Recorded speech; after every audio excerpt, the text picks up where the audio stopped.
गणेशाय नमः। श्री सरस्वती नमः। श्री गुरुचरण कमलेभ्यो नमः। लंबोदरं परम सुंदरमेकदंतं रक्तांबरं त्रिनयनं परमं पवित्रम् उद्यादिवाकरकरो ज्वलकायकान्तं विघ्नेश्वरं सकलविघ्नहरं नमामि। गवां हि तीर्थे बसती है गंगा, पुष्टिस्तथा तत्र जसी प्रवृद्धा। लक्ष्मीकरी से प्रणतोच धर्मस्तासां प्रणामं सततं च कुर्यात्। जय जय श्री राधा रमण, जय जय नवल किशोर, जय गोपी चित चोर प्रभु, जय जय माखन चोर। श्री राधे मेरी स्वामिनी और मैं राधे जुकी दास। जन्म जन्म मोह दीजियो श्री वृंदावन को वास। ध्यान मूलम गुरु मूर्ति, पूजा मूलम गुरुपदम, मंत्र मूलम गुरुवाक्यम, मोक्ष मूलम गुरु कृपा। सिया राम मैं सब जग जानी, करहूँ प्रणाम जोरी जुग पानी। हरे राम राम राम हरे हरे, हरे कृष्ण कृष्ण कृष्ण हरे हरे।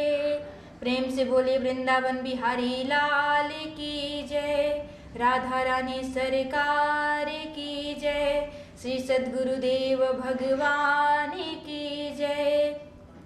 परम परात्पर अखिलेश्वर अकारण करुणा बरुड़ालय तड़ित द्युनादित पीताम्बरधारी श्री बाल कृष्ण लाल जी के चरणों में इस दासी का सादर प्रणाम। परम आराध्य लाडली वृषभानु नंदनी किशोरी श्री राधा रानी जी के चरणों में इस दासी का सादर प्रणाम। परम पूज्य सद्गुरुदेव भगवान के चरणों में इस दासी का सादर प्रणाम। दूर दूर के जीवों के हृदय में विराजमान श्री हरि गोविंद के चरणों में इस दासी का सादर प्रणाम। माता अनुसुईया के चरित्रों को चरितार्थ करने वाली इस मात्र शक्ति को मेरा प्रेम भरा जय जय। श्री राधे राधे राधे, श्री राधे श्याम।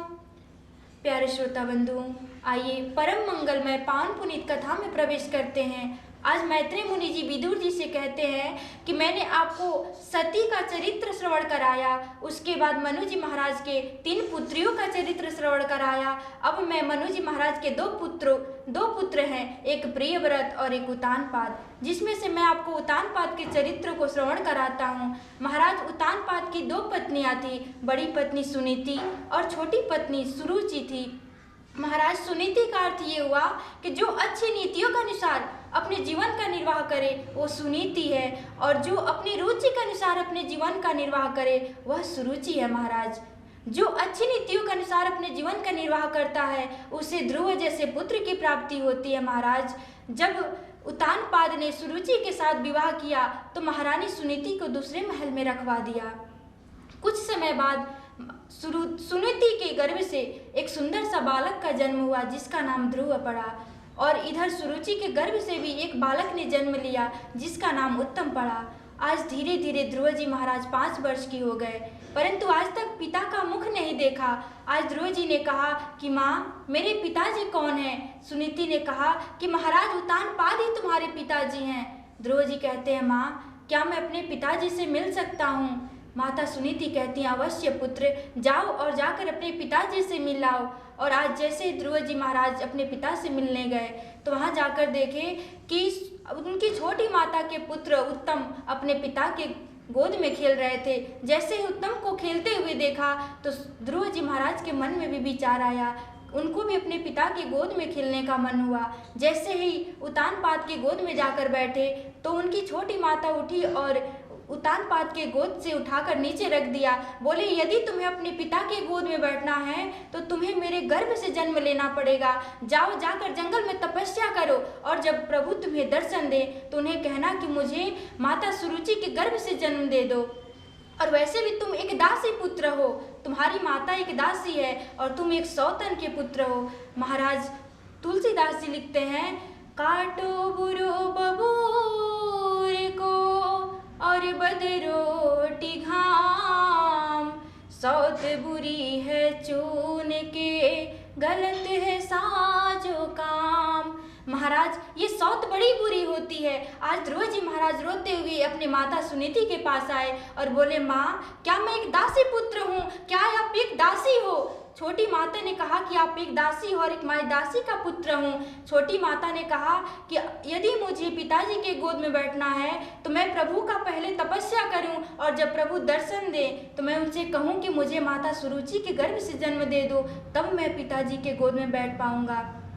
आज सुनीति समझाती है कि पुत्र, ऐसा नहीं है, तुम जाकर जंगल में प्रभु का तपस्या करो। आज ध्रुव जी महाराज बड़े ही सुंदर प्रश्न करते हैं, माँ, मैं परमात्मा को कैसे ढूंढूंगा? अगर परमात्मा है तो दिखते क्यों नहीं, वह कहाँ रहते हैं? आज सुनीति ने बड़ा ही सुंदर जवाब दिया, हरि व्यापक सर्वत्र समाना, प्रेमति प्रकट हो ही मैं जाना। आज सुनीति ने बड़ा ही सुंदर उत्तर दिया कि पुत्र, जिस प्रकार पुष्प के कण कण में सुगंध विराजमान होता है उसी प्रकार परमात्मा कण कण में विराजमान है। आज ध्रुव जी के हृदय में अपनी माता सुनीति की एक एक बात हृदय में बैठ गई और वह जंगल की तरफ तपस्या करने चले गए।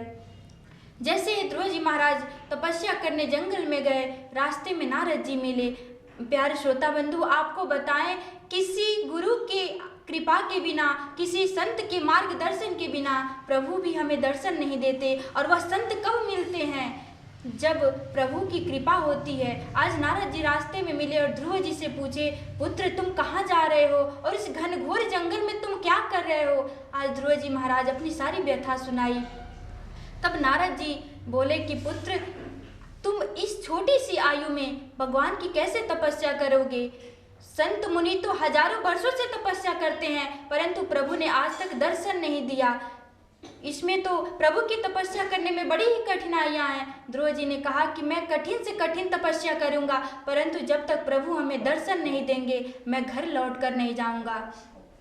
आज नारद जी कहते हैं कि मरकट से बैरागी तो सबको चढ़ती है। मरकट का मतलब ये हुआ कि छोटी मोटी घर के झगड़ों से लोग परेशान होकर कहते हैं, मैं अयोध्या जाऊंगा, काशी जाऊंगा, मैं हरिद्वार जाऊंगा, जाकर प्रभु का संकीर्तन करूंगा, तपस्या करूंगा, भजन करूंगा। परंतु जैसे ही रेलवे स्टेशन तक जाते हैं महाराज, उनकी भक्ति जो है खत्म हो जाती है। कहते हैं कि वो मेरा पोता है, पोते की याद आने लगती है, मेरा पोता है, मेरे साथ सोता है, यदि मैं घर छोड़कर चला गया तो उसका रो रो कर स्वास्थ्य बिगड़ जाएगा और वह रोते रोते मर जाएगा। महाराज वहीं से उनकी भक्ति समाप्त हो जाती है। आज नारद जी ने जब दृढ़ विश्वास देखा ध्रुव जी का तो बड़ी प्रसन्न हुए और बोले, पुत्र, मैं तुम्हें द्वादश साक्षर मंत्र देता हूँ, जिस मंत्र को तुम्हारे बाबा मनु ने भी जप किया था। आज नारद जी ने महाराज ध्रुव जी को मंत्र दिया है, ओम नमो भगवते वासुदेवाय, मंत्रेणानेन देवस्य कुर्याद् द्रव्यमयं बुधा, सपर्यां विविधैर्द्रव्यैर्देशकाल विभागवित्। आज नारद जी मंत्र दिए और बोले, ध्रुव, तुम वृंदावन चले जाओ और यमुना जी के तट पर बैठकर प्रभु का तपस्या करना। महाराज इधर जैसे ही उतानपाद को पता चला कि मेरा पुत्र घर छोड़कर चला गया, प्रभु का तपस्या करने चला गया, तो बड़े परेशान रहने लगे। और नारद जी आकर बोले कि महाराज, आपको चिंता करने की कोई आवश्यकता नहीं है, क्योंकि जो ध्रुव है वह कुछ दिनों में ही प्रभु का तपस्या कर कर घर लौट आएगा।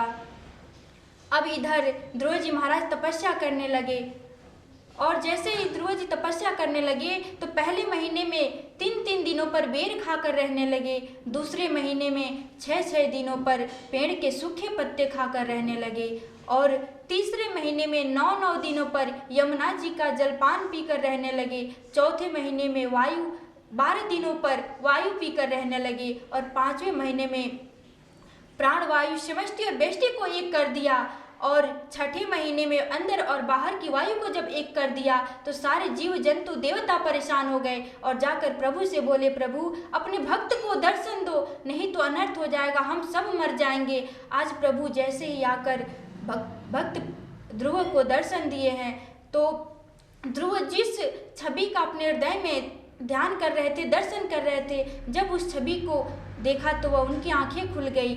आज ध्रुव जी महाराज प्रभु की स्तुति करना चाहते थे परंतु उन्हें कुछ नहीं आता था।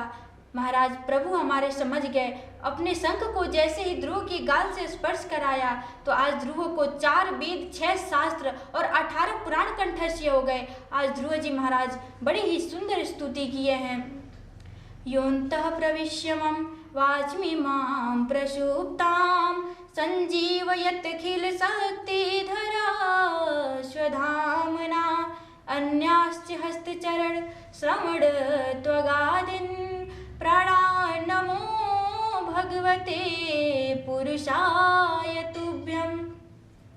जैसे ध्रुव जी हमारे प्रभु का स्तुति किए, प्रभु बड़ी ही प्रसन्न हुए, बोले ध्रुव मैं तुम्हारी तपस्या से बड़ी ही प्रसन्न हूँ, वरदान मांगो। ध्रुव जी ने कहा कि प्रभु मुझे कुछ नहीं चाहिए, मुझे बस अपने चरणों की भक्ति दे दो। प्रभु ने कहा कि ध्रुव मैं तुम्हें भक्ति और राज्य दोनों देना चाहता हूँ। आज प्रभु ने ध्रुव जी को 36,000 वर्षों का राज्य दिया। उसके बाद बोले तुम इस पृथ्वी पर 36,000 वर्षों तक राज्य करोगे, उसके बाद तुम परम ध्रुव लोक को प्राप्त करोगे। वरदान देकर प्रभु आज अंतर ध्यान हो गए।